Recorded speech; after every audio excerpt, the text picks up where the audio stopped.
ગુજરાતની અંદર એક તરફ 2027ની ચૂંટણીની તૈયારીઓ શરૂ કરી દેવામાં આવી છે। તમામ પક્ષ અત્યારે 2027ની ચૂંટણી માટે તડામાર તૈયારી તો શરૂ કરી, પરંતુ સવાલ એ થઈ રહ્યો છે કે જ્યારે પોતાના પક્ષને બચાવવા માટે મહેનત કરવાની હોય ત્યારે જ કેમ આમ આદમી પાર્ટી છે કંઈક એવું કરી બેસે છે કે જેના કારણે એમને જ ફટકો પડે છે। કારણ કે 2027 લડવું પણ છે, જીતવું પણ છે, મહેનત પણ કરી રહ્યા છીએ, પરંતુ ક્યાંક એમની જ કોઈક ભૂલ છે એમને નડી રહી છે। આજે વાત કરવી છે આમ આદમી પાર્ટીની, કારણ કે વર્ષ 2027ની ચૂંટણી નજીકમાં છે। તૈયારી તો શરૂ કરી, પરંતુ ક્યાંક એમને જ મોટો ફટકો પડી રહ્યો છે એમના જ નિર્ણયના કારણે। નમસ્કાર, આપ જોઈ રહ્યા છો નિર્ભય ન્યૂઝ અને હું છું આપની સાથે રિદ્ધિ।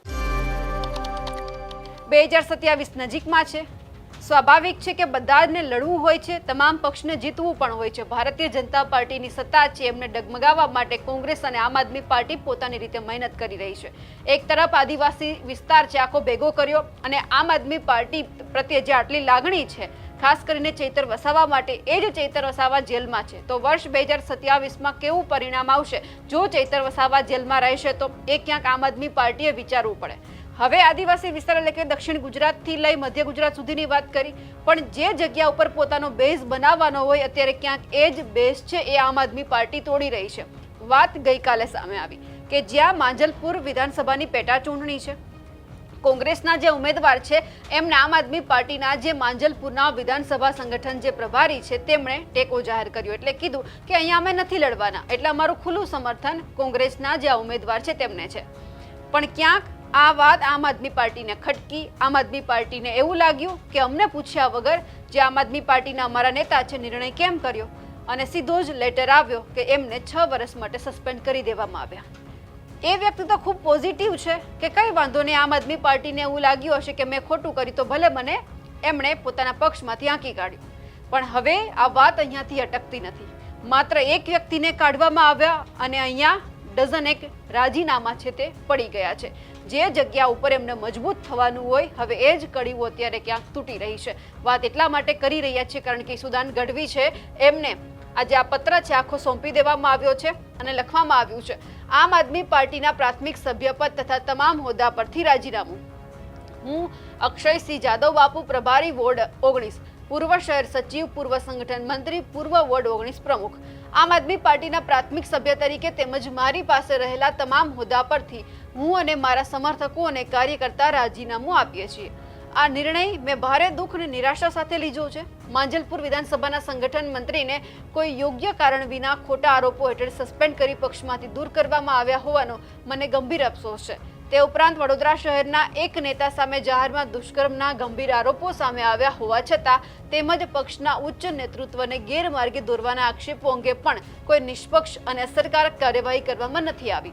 આ પરિસ્થિતિને કારણે પક્ષની આંતરિક કાર્યપદ્ધતિ, પારદર્શિતા અને ન્યાયી વલણ પ્રત્યેનો મારો વિશ્વાસ ડગમગી ગયો છે।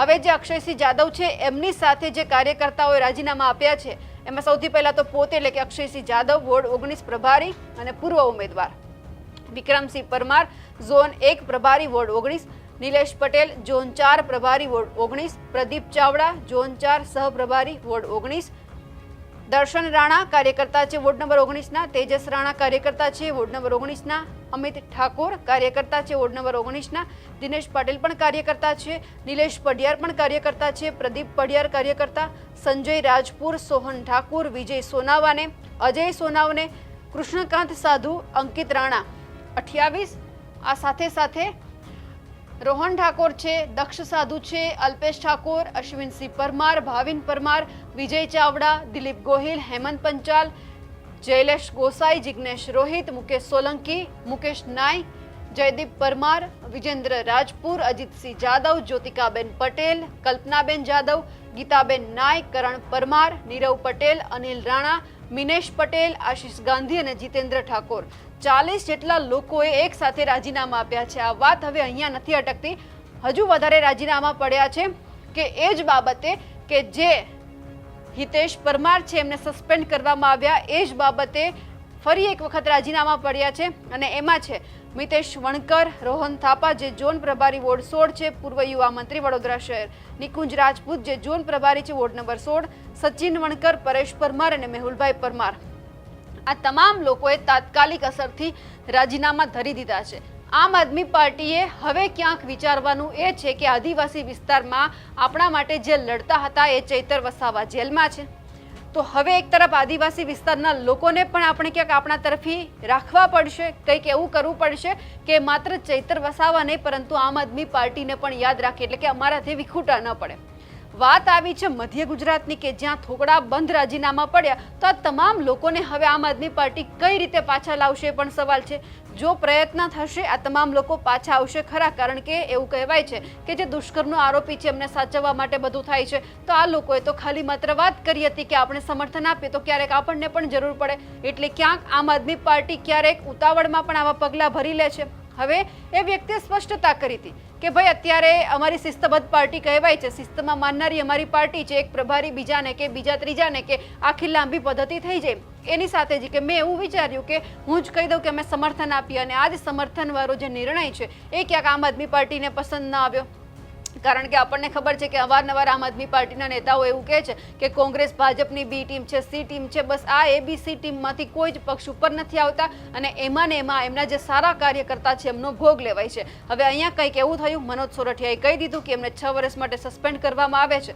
જો આ જ રીતે આમ આદમી પાર્ટી કરશે તો પછી જે 2027ની અંદર વિધાનસભા લડવાનું અને ખાસ કરીને અહીંયા સત્તા મેળવવાનું જે સપનું જોયું છે એ કઈ રીતે પૂરું થશે. હવે એ જોવાનું છે કે આમ આદમી પાર્ટી જો આ જ રીતે કરશે અને આ જ રીતે અલગ અલગ શહેરમાંથી જો રાજીનામા પડશે તો ફટકો આમ આદમી પાર્ટીને જ છે. તમને શું લાગે છે અમારા અહેવાલને લઈને કમેન્ટ કરીને ચોક્કસથી જણાવજો. સાથે જ અમારી નિર્ભય ન્યૂઝ ચેનલને લાઇક, શેર અને સબસ્ક્રાઇબ કરવાનું ભૂલશો નહીં. નમસ્કાર.